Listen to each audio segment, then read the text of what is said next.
Bismillahirrahmanirrahim. Assalamualaikum warahmatullahi wabarakatuh. Nama saya Kurnia Nur Aziza dari PGMI 2B dengan NIM 002 041 0096. Nah, di sini saya akan mereview film dari Super 30. Selamat menyaksikan. Nah, di India itu menjadi sumber tenaga kerja yang murah. Maksudnya sebagian kecil berpenghasilan besar dan sebagian besar berpenghasilan kecil. Menurut orang-orang yang berada di India, bagi orang miskin hidup adalah jalan untuk menuju ke surga.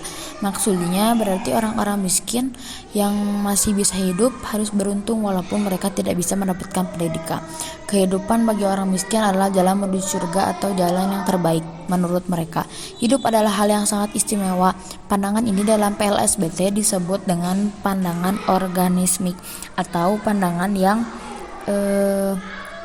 selalu berubah. Manusia bisa menghargai dari apa yang dia perbuat sebagai kualitas dirinya.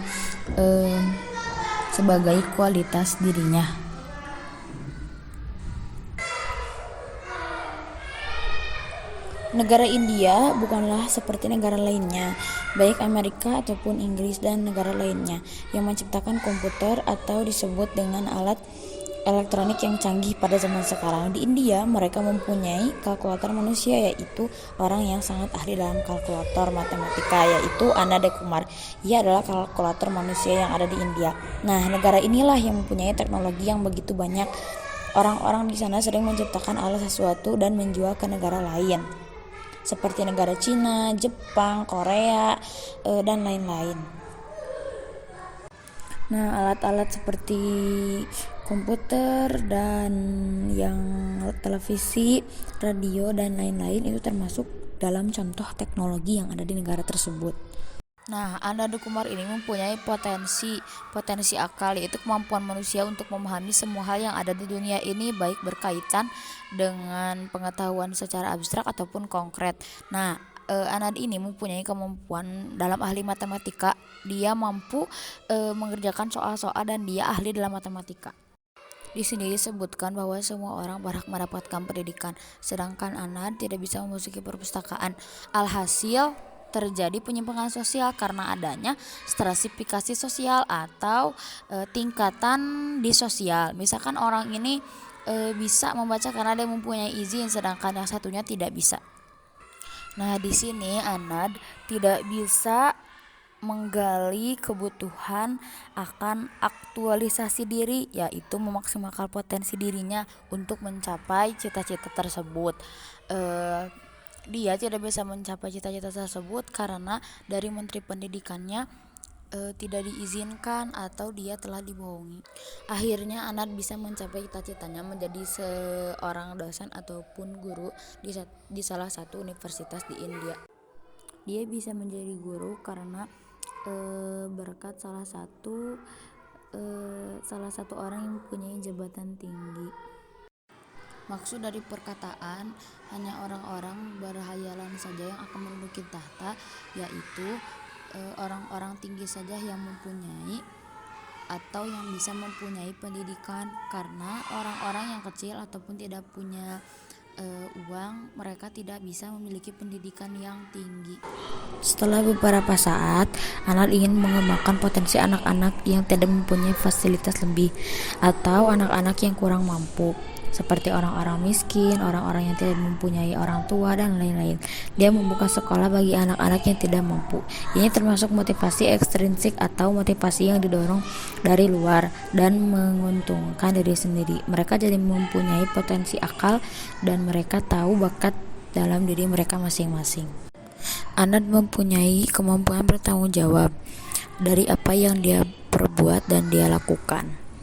Karena asramanya membutuhkan kebutuhan fisiologis atau makanan untuk kebutuhan anak-anak, ia berjanji akan mengajar di kampus itu lagi jika muridnya kalah dan menutup sekolah tersebut.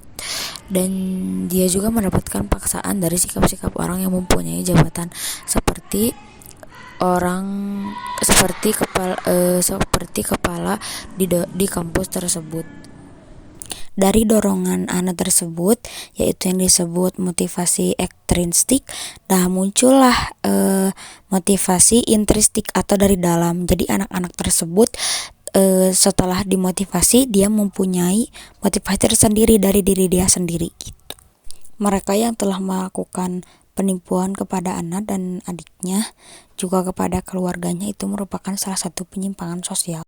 Nah, yang dimaksud ada dua golongan di dunia ini, yaitu mungkin yang pertama adalah golongan orang yang berpendidikan tinggi, kemudian mereka mempunyai ekonomi yang pantas, dan yang selanjutnya golongan orang yang mungkin mereka tidak berpendidikan, juga berekonomi minim. Nah, dari film tersebut mereka berhasil menggali potensi diri mereka masing-masing, potensi akal, potensi diri, dan potensi lain-lain. Nah, selain itu mereka juga mendapat dorongan atau motivasi ekstrinsik dan intrinsik di luar ataupun di dalam.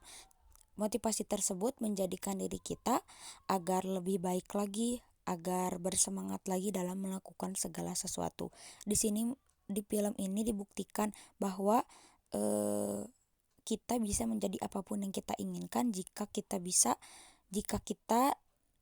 niat, jika kita berniat, jika kita mempunyai tekad yang kuat. Penyimpangan sosial juga terjadi di film ini. Nah, salah satunya membeda-bedakan budaya atau membeda-bedakan tingkatan pendidikan seseorang. Nah, salah satu budayanya mungkin di India itu tidak hanya di India saja, mungkin di kita juga ada. Tapi yang bisa kita lihat, ketika ada orang yang berpendidikan tinggi dengan orang yang pendidikannya kurang, pasti orang-orang akan menghargai orang yang berpendidikan tinggi. Nah, semua yang terjadi di film ini ataupun di kehidupan kita sehari-hari itu termasuk ke dalam interaksi sosial, yaitu di mana salah satu manusia mempunyai hubungan timbal balik kepada manusia lainnya. Juga termasuk hubungan antara individu dengan individu, individu dengan kelompok, kelompok dengan kelompok. Sekian presentasi dari saya, mohon maaf bila banyak kesalahan karena saya masih dalam tahap belajar. Wassalamualaikum warahmatullahi wabarakatuh. Syukron.